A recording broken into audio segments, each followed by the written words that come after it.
kasus pencurian data pribadi pada Facebook. Di Indonesia, jumlah pengguna Facebook aktif bulanan mencapai 77 juta.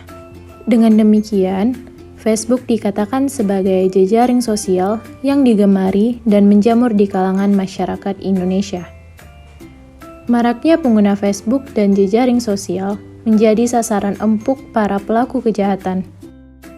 Facebook yang di dalamnya berisi beberapa data-data perorangan seperti nama lengkap, alamat rumah, alamat email, nomor telepon, foto, video, bahkan gambaran pribadi tentang penggunanya cukup digunakan sebagai modal oleh orang-orang yang tidak bertanggung jawab. Mereka dapat melakukan tindakan kriminal.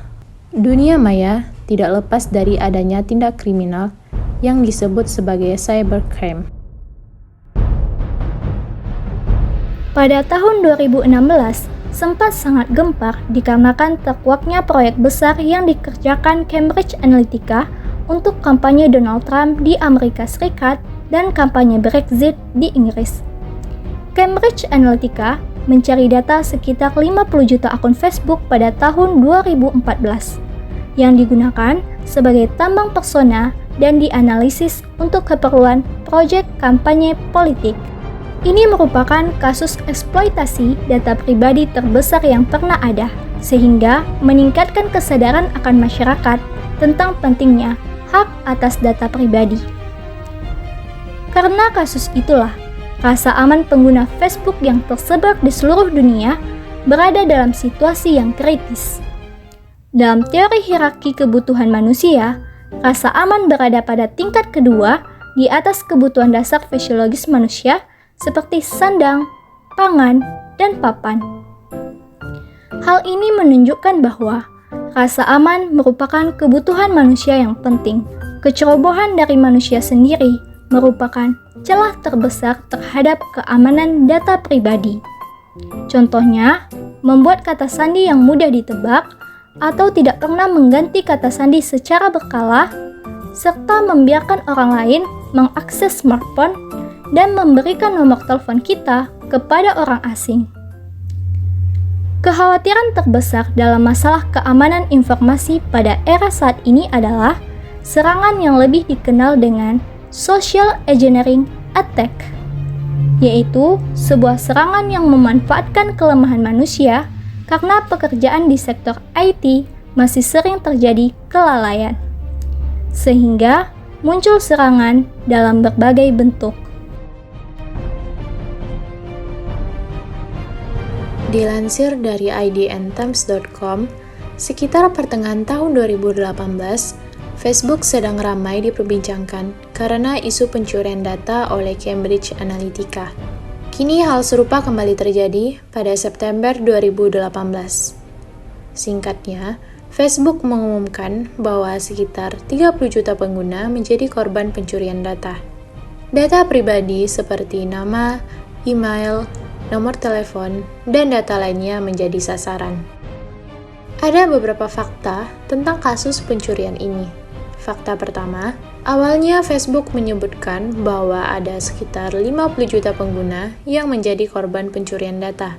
Namun, setelah melakukan proses investigasi, yang menjadi korban pencurian data adalah 30 juta pengguna, di mana sebanyak 15 juta orang telah diretas informasinya berupa nama, detail kontak, seperti nomor telepon dan email. Sebanyak 14 juta orang telah diretas informasinya berupa nama, detail kontak, username, jenis kelamin, bahasa, status hubungan, agama, tanggal lahir, dan sebagainya. Dan sebanyak 1 juta orang lainnya telah diretas akun token. Fakta kedua, peretas tidak memerlukan password untuk melakukan kejahatan ini. Melalui fitur VUS, mereka mencuri token akses dan mengambil alih jutaan akun Facebook tersebut.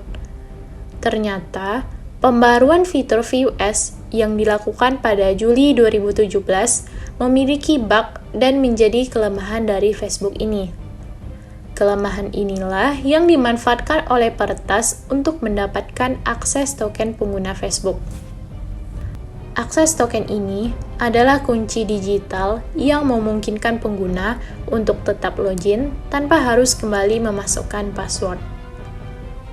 Setelah mengetahui kasus tersebut, pada tanggal 25 September 2018, pihak Facebook langsung bertindak.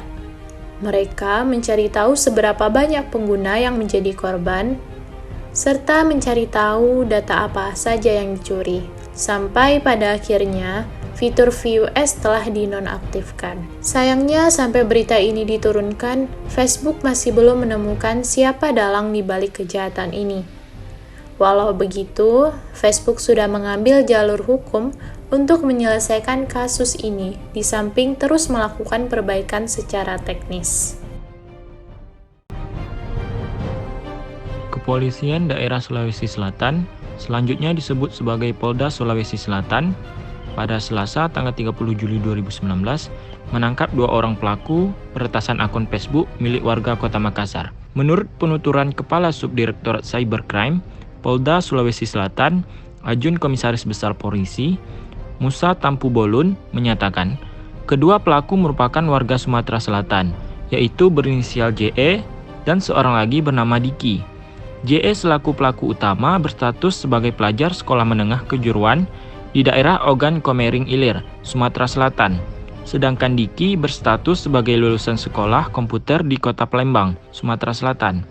Peran JE dalam kasus ini ialah sebagai peretas akun grup Facebook, sedangkan Muhtan merupakan pembeli akun yang telah diretas JE.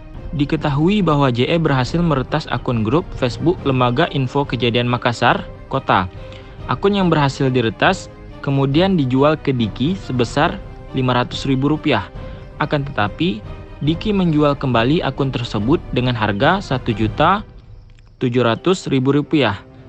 Polda Sulawesi Selatan menerima laporan soal peretasan akun Facebook dari warga Makassar bernama Iwayan Wijaya pada awal Juli 2019. Hasil penyelidikan menunjukkan bahwa tersangka FE menerobos akses dan mengambil alih akun Wayan dengan teknik tertentu serta mengganti nama dan identitas. Pelaku mengambil alih akun Facebook korban untuk menguasai grup yang berisikan banyak anggota. Iwayan diketahui sebagai salah satu admin grup Lembaga Info Kejadian Makassar Kota yang memuat tukar informasi terkini dari masyarakat Makassar. Grup itu punya ratusan ribu anggota. Berdasarkan pengakuan kepada penyidik, JF telah berhasil meretas setidaknya 5 akun pemegang admin grup Facebook. Korbannya tersebar di sejumlah daerah di Indonesia. Sasarannya selalu akun yang memegang grup berisi banyak anggota, karena bisa dengan mudah dijual. Adapun Diki, dalam berperan sebagai penadah, juga selalu menjual kembali akun dari JF dengan harga hingga 2-3 kali lipat. Dalam kegiatan transaksi jual beli akun ilegal ini, pelaku menggunakan jasa pihak ketiga yaitu rekening bersama. Dari contoh kasus tersebut, dapat diambil sebuah analisa bahwa tindak penyalahgunaan data pribadi sebagaimana yang dimuat dalam ketentuan pidana pada pasal 30 ayat 1 sampai dengan ayat 3 Undang-Undang ITE hanya menjerat individu yang terbukti melakukan penyalahgunaan data pribadi, bukan korporasi Facebook selaku penyelenggara sistem elektronik berbasis media sosial. Facebook mengalami kebocoran data dari 87 pengguna ke pihak Cambridge Analytica.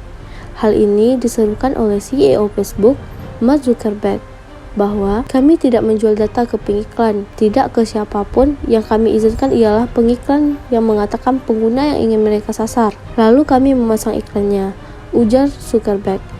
Perusahaan atau aplikasi pihak ketiga dapat mengambil datamu jika kamu memberi izin atau permission saat melakukan pendaftaran akun Facebook.